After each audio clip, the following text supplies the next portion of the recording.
For the first time in NFL history, a 14-win team was a wild card team. We came down to week 18 between the Minnesota Vikings and the Detroit Lions. I believe it was the last game of the season. It was the night game, and the Detroit Lions went on. The winner of that game would have home field advantage. The loser would drop all the way down to the 5th seed.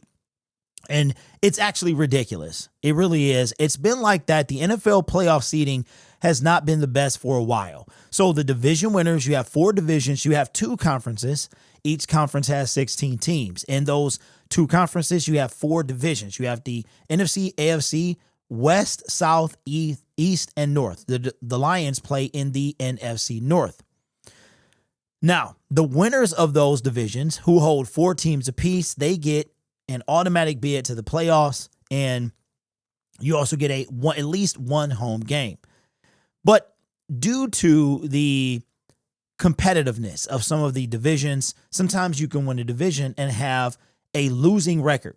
We've seen it happen with 7, 8, and 1. I mean, I think I've seen 7 and 9. You see 8, 8 and 1. You've seen some things. But then you have a team that has 5 or 6 more wins, but because they're in a very competitive division, they wind up having to play a road game. For instance, 3 of the 7 teams that made the playoffs in the NFC were from the NFC North. For the first half of the season, it was possible, while the Bears, I think, were 4-2, that we could have had the entire NFC North in the playoffs. Now, with the new 7-team format in the playoffs, that has not happened. That it hasn't happened yet. Now, granted, it's only been about 4 years. During the old format of 6 teams, that could not happen because you had the division winners, then you would have those 2 bye-week teams. If the NFL ever went back to 6, which they probably won't, they'll probably go up before they go back.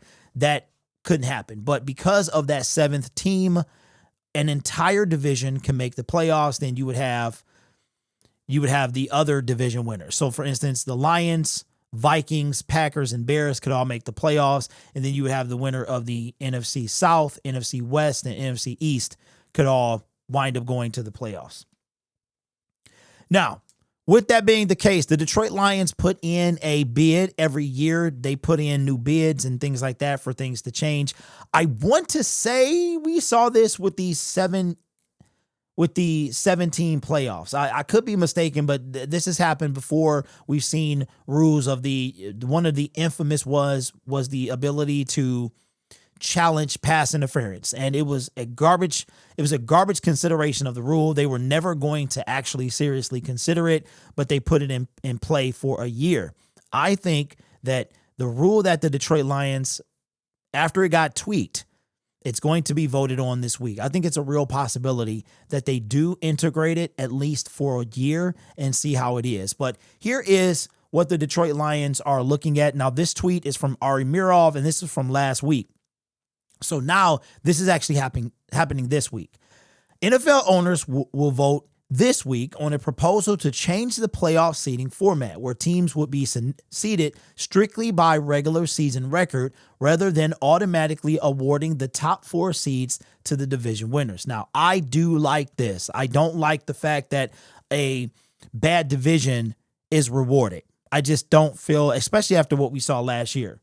So here's a few more details. If teams have the same record, a division title would serve as the first tiebreaker, not head-to-head. After the first round, teams would be reseeded so that the number 1 seed always plays the lower seed. The NFL wants to increase, and I think this is why we could see this change. The NFL wants to increase late season competitiveness and excitement and reduce teams resting starters in week 17 and 18. Now, if you remember, the LA Rams actually had a chance to move up to the 3rd seed, but they chose not to play their starters. So Matthew Stafford, they were literally playing. They could have had a higher seed, but they decided to just say, forget it. And they rested their starters week 18. I like this. And I think that the bottom half of that last point is why we could see an actual rule change when it comes to the NFL playoff seeding. So let's take a look at what it looked like last year and kind of figure out what it would look like if last year was under the new seeding rules. So you can see the Detroit Lions had the bye week. The first seed gets the bye week. The Kansas City Chiefs had the bye week on the other side. Now, this is based off of the current way of record and division, or I should say division. It's not solely based off record, so this would change.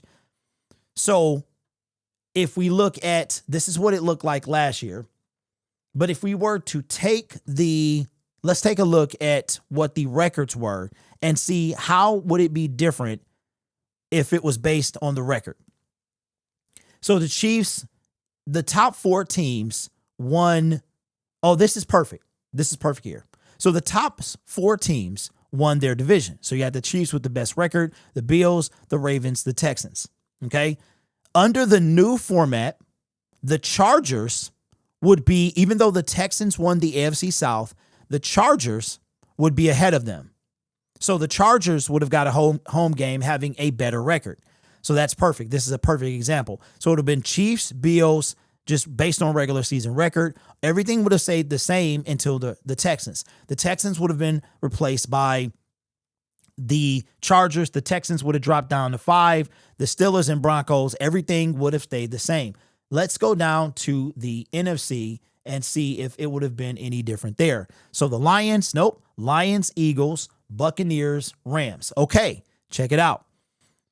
Here, the Vikings, they lost to us. They would have now, I don't know what the head-to-head, I can't remember if they played the Eagles. I don't think they did, but they might have. But one of these teams would have been second, and one of these teams would have been third. So either the Eagles or the Vikings would have been second and third, respectively. Then you would have had the Commanders. So in the NFC, it would have been a whole lot different. The Bucks and Rams won their divisions, respectively. The Eagles won their division. But if we go down, this is kind of a big deal. This is kind of a big deal. This might be why this thing passes, because the NFC would have been completely different had they gone by the proposed seeding. It would have been Lions. Let's just hypothetically say Lions, then the Minnesota Vikings, then the Philadelphia Eagles. Then the 4th seed would have been the Commanders. The 5th seed would have been the Packers. Then the 6th seed would have been the Seahawks. No, the Seahawks didn't make it. Right. Okay. So let me try this again. All right. So Lions, Eagles, and then we have the Vikings. Okay. Then we have the Commanders. That would be 4. The Packers would be 5. The Buccaneers would be 6. The Rams would have been 7 instead of 4. But why this would have made a difference is because the Rams might have played their starters to try to get better seeding. So instead of the Rams being 7, maybe they be 6 because they get that extra win. So I actually like this. I've always hated the fact that bad divisions are rewarded. In no world should it should always go by record. Now it's going to throw a lot of things out of whack. I feel like it's like 50-50 that this could pass. It really could, because like I said, if you look at the NFC, picture. Let me bring this picture in again. If you look at this, nope, not this one. Here it is. If you look at the NFC picture, according to the standings, it would have been the Lions, the Eagles, and we'll say Lions, Vikings, Eagles. The next team would have been the Commanders. So the Commanders would have been the 4th seed instead of the 6th. So this entire thing would have changed. The Rams would have went to 4, from 4 to 7. The Packers would have went from 7. They would have went to like 5. So in the AFC, it made one difference. I think it was just the Texans. The NFC, though, the entire picture would have changed. So I'm just not sure that the owners are going to vote. I think it might be closer than we think. I don't know. I feel like it could pass, but I feel like it won't, because winning the division, people feel like you should always be rewarded for winning your division. If your division sucks, what's the reward in that? What's the reward in that? And I think that what the NFL has working on its side is, and the fact that this rule was tweaked to fit this isn't the initial proposed rule. It was tweaked, it was shelved, and now it will be voted on this week. So here's what I think. I think if this thing passed, I think it's 50-50. If it does pass, I think it's going to go into effect this season. I would love to see that. And you got to remember, the NFL is about money. So the fact that you change the format, that's going to potentially bring money into places that wouldn't have gotten it otherwise. Now, granted, the Vikings, Lions, 2-14-2 teams, and the loser drops down. It had a lot of hype around it. But I also think you could create more suspense and more hype by having the best records get in. And you're going to push the competitiveness to the max, where the beginning of the season doesn't suck and then the end of the season doesn't suck, right? So the Lions, it's funny that the Vikings are the one that lost, but the Lions are the one that made the proposal. I like it. Although the hype was insane, my stomach was in knots for that game, and the Lions got the better half. Even though we won that game and we wind up being the first seed, I like this rule change, and I wonder if it's going to give. We should know by the end of this week if it's going to pass or not. So let me know, do you like it? Would you want to keep it out how it is or not?